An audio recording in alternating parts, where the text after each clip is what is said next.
Lectura de la profecía de Ezequiel. El 5 del mes era el año 5 de la deportación del rey Jeconías.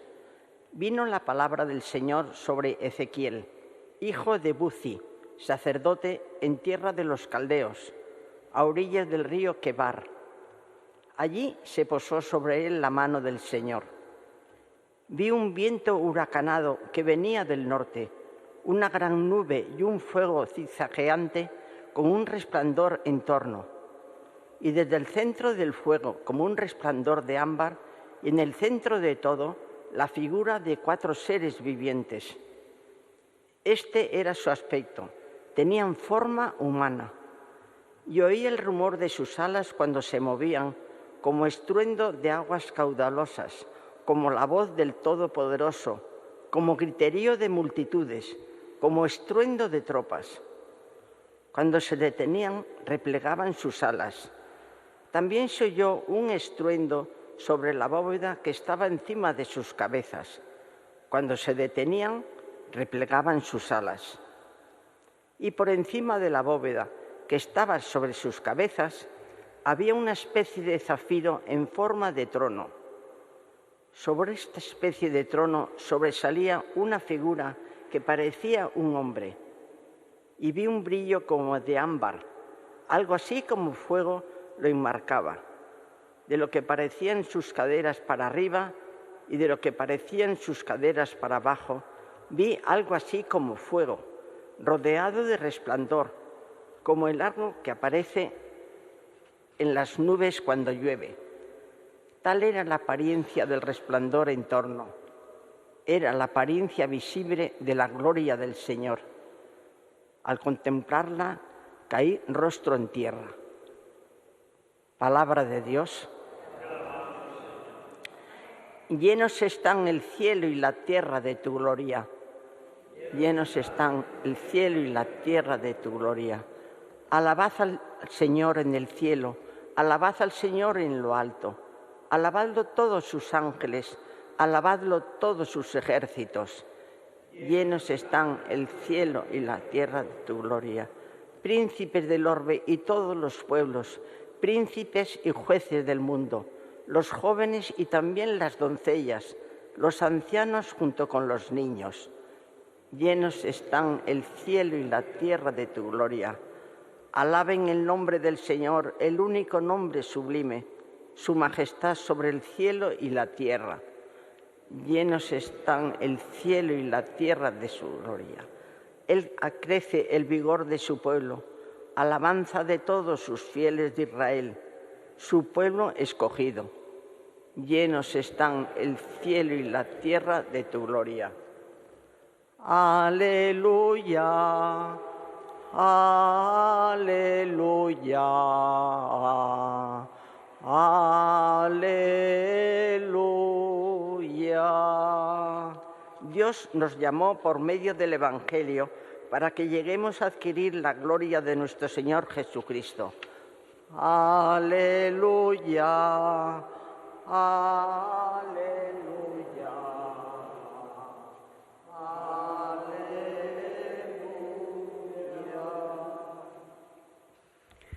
El Señor esté con vosotros. Lectura del Santo Evangelio según San Mateo.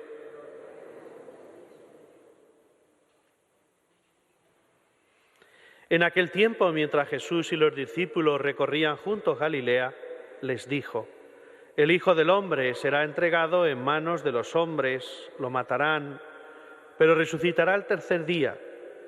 Ellos se pusieron muy tristes. Cuando llegaron a Cafarnaún, los que cobraban el impuesto de las 2 dracmas se acercaron a Pedro y le preguntaron: ¿Vuestro maestro no paga las 2 dracmas? Contestó: sí. Cuando llegó a casa, Jesús se adelantó a preguntarle: ¿Qué te parece, Simón? Los reyes del mundo, ¿a quién le cobran impuestos y tasas? ¿A sus hijos o a los extraños? Contestó: a los extraños. Jesús le dijo: entonces los hijos están exentos. Sin embargo, para no darles mal ejemplo, ve al mar, echa el anzuelo, coge el primer pez que pique, ábrele la boca y encontrarás una moneda de plata. Cógela y págales por mí y por ti.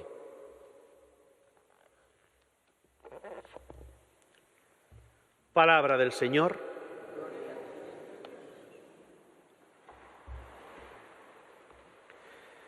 Queridos hermanos, aquí presentes, hermanos, ancianos y enfermos que seguís esta Eucaristía por 13 Televisión, hoy acabamos de escuchar una palabra de Dios, pues que quizá necesita mucha explicación, pero me gustaría nada más deciros algunas ideas para poder vivirla en nuestra propia vida.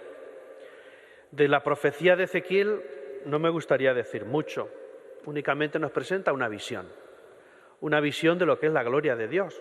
Está lleno de símbolos, tiene que ver con la apocalíptica, tiene que ver con este tipo de lenguaje y de literatura que si uno no entiende todos estos símbolos e ideas que salen, es difícil que no entienda bien pues lo que nos quiere decir la profecía.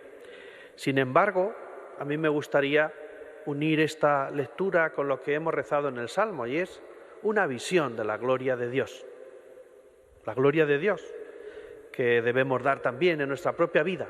Dar gloria a Dios con lo que somos, con lo que hacemos, con lo que tenemos, con lo que decimos. Dar gloria a Dios cada día, dar gloria a Dios en lo más pequeño y también en los más importantes de lo que hacemos. Por eso hemos rezado eso de llenos están el cielo y la tierra de tu gloria, porque el Señor así lo ha querido, ¿no? Que seamos partícipes de esa visión de Dios, de esa gloria del Señor.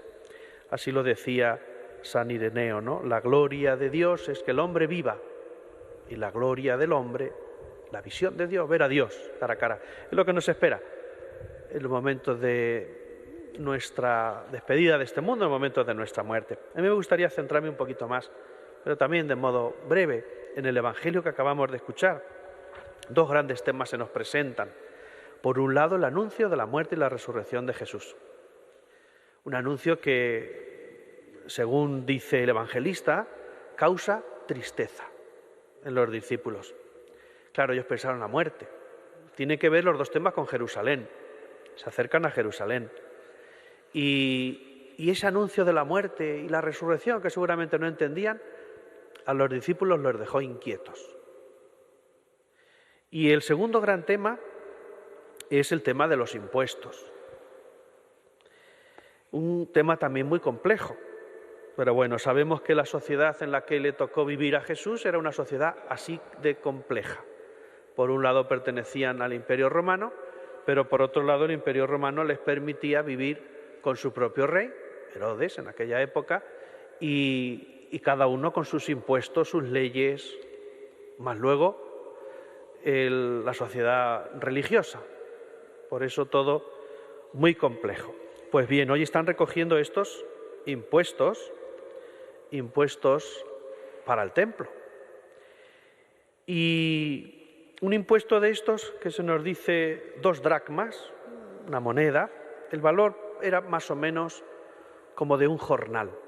De modo que se les pedía una vez al año este impuesto de 2 jornales. El trabajo de 2 jornadas era para el templo, además de otros impuestos. Bueno, pues con eso del templo Jesús lo tiene también muy claro. Si Él es Hijo de Dios, ¿cómo va a pagar el Hijo impuestos? Por eso dice aquello de a quién se le pide, a los propios, a los extraños. También cuando se escriben los evangelios, esto era una cuestión candente, por el hecho de que muchos de los primeros cristianos pertenecían del judaísmo y sus costumbres eran también pagar impuestos al templo. Los cristianos no estaban vinculados al templo de Jerusalén, de modo que no tenían esa necesidad. Bueno, pues yo creo que por la paz en casa, como decimos tantas veces, y a lo mejor también por justicia, pues Jesús dice aquello de por no dar mal ejemplo, hay que pagar el impuesto. Y ahí es donde nos viene a la cabeza, a mí al menos me venía a la cabeza 2 expresiones. Una es la que también dice el Evangelio en otra ocasión, dice dar al César lo que es del César y a Dios lo que es de Dios. Lo habréis oído muchas veces.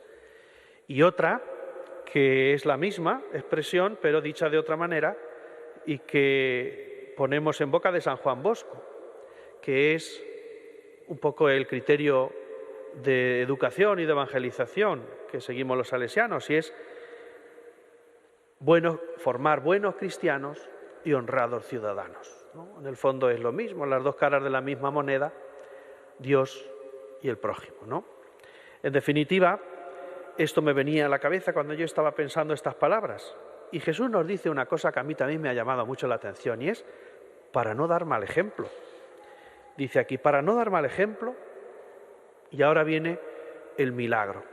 Es un milagro curioso. Yo creo que de los milagros que tiene la Sagrada Escritura, este es, podemos decir, de los más extraños, ¿no? Aquello de vete al mar, al río, coge el primer pez que pique el anzuelo, ábrele la boca y ahí habrá una moneda. Bueno, sea como sea, la conclusión es que Jesús paga su impuesto. A pesar del estar exento, a pesar de ser el Hijo de Dios, a pesar de tantas cosas, Jesús quiere, como un ciudadano más, como un hombre más de su tiempo, pagar el impuesto que le correspondía. A mí esto me llama también mucho la atención, ¿no? Como Jesús, en varias ocasiones en el Evangelio se pone así como uno más. También San Pablo nos lo dirá, como un hombre cualquiera. Se rebajó hasta someterse incluso a la muerte. Jesús es muy consciente de su humanidad. Y por eso también nosotros hemos de ser conscientes, no solo de nuestra humanidad, sino de nuestra divinidad. Es decir, estamos llamados a ser con Dios, a ser unos con Dios. Bueno, pues para terminar me gustaría una sencilla aplicación a la actualidad. Hoy en día, si nos ponemos a hablar de impuestos, podemos escribir muchas páginas, ¿verdad? Todos sabemos que esto no ha pasado de moda. Esto siempre es una constante en todo lo que hacemos, en toda actividad comercial. Hay un impuesto que debemos pagar las autoridades. No sé si es justo decir esto de ¿tenemos que pagar impuestos o no tenemos que pagar? Sabemos que debemos hacerlo. Me viene a la cabeza esto de ¿cómo tenemos que actuar? Pues como lo hacemos, como actuamos, como actuó Jesús, siendo buenos cristianos, pero honrados ciudadanos, ¿no? Es decir, no nos podemos quitar del medio en aquello que nos corresponde a cada uno de nosotros. Debemos vivir la vida dando a Dios lo suyo, lo propio, lo que hacemos también cada vez que participamos en los sacramentos, cada vez que oramos, cada vez que unimos nuestro corazón al del Señor. Pero también debemos saber que el corazón en el cielo, pero al tener los pies en la tierra, debemos también saber que como ciudadanos nos corresponde aportar a la sociedad. Y por eso no solo aportamos a la sociedad lo que somos y lo que tenemos, sino lo que nos corresponde como uno más en esta vida. Pues ojalá y cada uno de nosotros seamos capaces de vivir, como se nos dice tantas veces en la vida religiosa, vivir en el mundo sin ser del mundo, pero sabiendo que no significa esto desentendernos de lo que tenemos que llevar a cabo. Ojalá y así seamos conscientes de que Dios nos llama a algo grande, pero no alejados de nuestros hermanos, los hombres y mujeres de nuestra época. Que así sea.